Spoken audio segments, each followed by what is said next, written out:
सत्य की खोज में, और सत्य की खोज ही जीवन की खोज है। स्वतंत्रता सबसे पहली शर्त है। जिसका मन गुलाम है वो और कहीं भला पहुंच जाए, परमात्मा तक पहुंचने की उसकी कोई संभावना नहीं।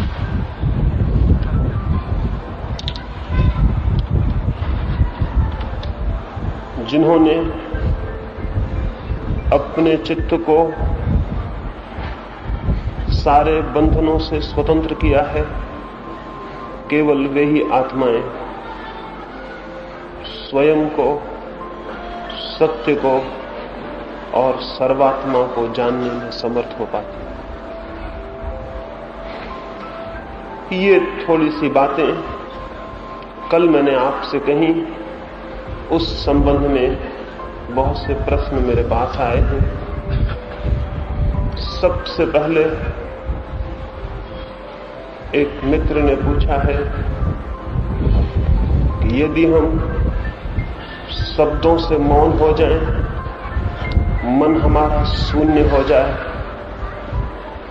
तो फिर जीवन का, संसार का व्यवहार कैसे चलेगा। हम सभी को यही भ्रांति है कि मन हमारे जितने बेचैन और अशांत हो, संसार का व्यवहार उतना ही अच्छा चलता है। ये हमारा पूछना वैसे ही है जैसे बीमार लोग पूछें कि यदि हम स्वस्थ हो जाएं तो संसार का व्यवहार कैसे चलेगा। पागल लोग पूछें कि हम यदि ठीक हो जाएं और हमारा पागलपन समाप्त हो जाए तो संसार का व्यवहार कैसे चलेगा। बड़े मजे की बात यह है, अशांत चित्त के कारण संसार का व्यवहार नहीं चल रहा है, बल्कि संसार के चलने में जितनी बाधाएं हैं, जितने कष्ट हैं, संसार का जीवन जितना नरक है, वो अशांत चित्त के कारण। ये जो संसार का व्यवहार चलता हुआ मालूम पड़ता है, इतने अशांत लोगों के साथ भी ये बहुत आश्चर्यजनक है। शांत मन संसार के व्यवहार में बाधा नहीं है, बल्कि शांत मन इस संसार को ही स्वर्ग के व्यवहार में बदल देने में समर्थ है। जितना शब्दों से मन शांत हो जाता है, उतनी ही जीवन में दृष्टि, अंतर्दृष्टि मिलनी शुरू हो जाती है। फिर भी हम चलेंगे, लेकिन वो चलना और तरह का होगा। फिर भी हम बोलेंगे, लेकिन वो बोलना और तरह का होगा।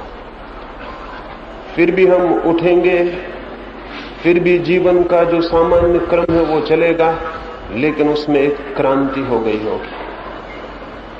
भीतर मन यदि शांत हो गया हो तो दो परिणाम होंगे। ऐसे मन से जो चर्या निकलेगी, जो जीवन निकलेगा, वो दूसरों में अशांति पैदा नहीं करेगा, और दूसरे लोगों के अशांत व्यवहार की प्रतिक्रिया में ऐसे चित्त में कोई अशांति पैदा नहीं होगी, बल्कि उस पर फेंके गए अंगारे भी उसके लिए फूल जैसे मालूम होंगे, और वो खुद तो अंगारे फेंकने में असमर्थ हो जाए। संसार में इससे बाधा नहीं पड़ेगी, बल्कि संसार को हमने अपनी अशांति के द्वारा करीब करीब नरक के जैसा बना लिया है। उसे स्वर्ग जैसा बनाने में जरूर सहायता मिल जाएगी। और चूंकि हम आज तक मनुष्य के मन को बहुत बड़े सामूहिक पैमाने पर शांति के मार्ग पर ले जाने में असमर्थ रहे हैं, इसलिए हमें अपना स्वर्ग आकाश में बनाना पड़ा है। ये जमीन पर हमारे अशांत मन के कारण हमें स्वर्ग आसमान में बनाना पड़ा है। अगर मन शांत हो तो स्वर्ग को आकाश में बनाने की कोई जरूरत नहीं है, वो जमीन पर बन सकता है। स्वर्ग जब तक आकाश में रहेगा तब तक इस बात को भली भांति जानना चाहिए कि आदमी ठीक अर्थों में आदमी होने में समर्थ नहीं हो पाए। यदि वो ठीक अर्थों में आदमी हो जाए तो जमीन बुरी नहीं है और उस पर स्वर्ग बन सकता है। स्वर्ग का और क्या अर्थ है? जहां शांत लोग हों वहां स्वर्ग है, जहां भले लोग हों वहां स्वर्ग है। सुकरात को उसके मरने के पहले कुछ मित्रों ने पूछा कि क्या तुम स्वर्ग जाना पसंद करोगे या नर्क? तो सुकरात ने कहा, इससे कोई फर्क नहीं पड़ता कि मैं कहां भेजा जाता हूं, मैं जहां जाऊंगा वहां मैं स्वर्ग का अनुभव करने में समर्थ हूं। इससे कोई भेद नहीं पड़ता कि मैं कहां जाता हूं, मैं जहां जाऊंगा अपना स्वर्ग अपने साथ ले जाऊंगा। हर आदमी अपना स्वर्ग या अपना नर्क अपने साथ लिए हुए, और वो उसी मात्रा में अपने साथ लिए हुए है जिस मात्रा में उसका मन शांत हो जाता है, शब्दों की भीड़ से मुक्त हो जाता है, मौन हो जाता है। जितनी गहरी साइलेंस होती है उतना ही उसके बाहर एक स्वर्ग का घेरा, एक स्वर्ग का वायुमंडल उसके आसपास चलने लगता है। इसलिए ये हो सकता है कि एक ही साथ बैठे हुए लोग एक ही जगह पर न हो। ये हो सकता है कि आपके पड़ोस में जो बैठा है व्यक्ति वो स्वर्ग में हो और आप नरक में हो। ये इस बात पर निर्भर करेगा कि उसका मन कैसा है, उसके मन की आंतरिक दशा कैसी है। उस आंतरिक दशा पर ही बाहर का सारा जीवन, देखने का ढंग, अनुभूतियां सभी परिवर्तित हो जाती हैं।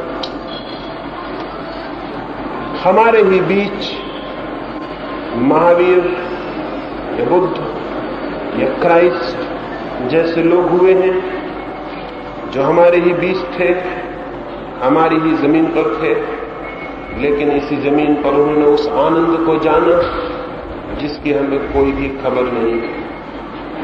कैसे, कौन से रास्ते, कौन से मार्ग? उनके पास शरीर हमारे जैसा ही था, उस शरीर पर बीमारियां भी होती थी और उस शरीर को एक दिन मर भी जाना पड़ा। उनके पैर में भी कांटा चुभ जाता तो खून बहता, और उनको भी गोली मार दी जाती तो उनका शरीर समाप्त हो जाता। हड्डी और मांस हमारे ही जैसा था, भूख और प्यास हमारे ही जैसी थी, जिंदगी और मरण हमारे ही जैसा था। लेकिन फिर फर्क क्या? फर्क था तो भीतर कोई फर्क था। भीतर मन और तरह का था, हमारा मन और तरह का था। मन शांत था, मन मौन था। इस मौन और शांति से भी उन्होंने जीवन को जिया, और उस जीवन में से बहुत सी सुगंध पाई, बहुत सा संगीत पाया। हम अशांति के द्वारा जीवन को जीते हैं, और हम ये भी सोचते रहते हैं कि अगर हम शांत हो गए तो फिर जीवन कैसे चलेगा, जैसे जीवन अशांति से चल रहा हो। जीवन अशांति से चल नहीं रहा है, घिसट रहा है। जीवन अशांति से विकसित नहीं होता, केवल तड़पता है और परेशान होता है।